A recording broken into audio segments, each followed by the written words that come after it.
Kızın maması deyib ki, mənim çoban oğlana verəcək qızım yoxdur, o çobandır, çoban oğlanları bəyənmirəm.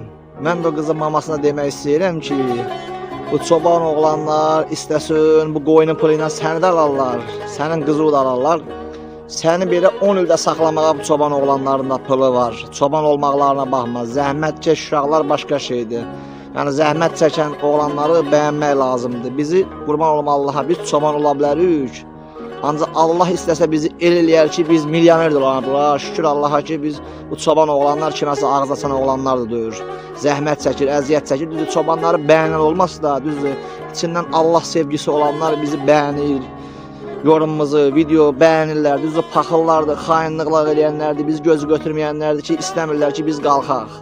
Allah o bəyənənləri canı sağ eləsin, var eləsin.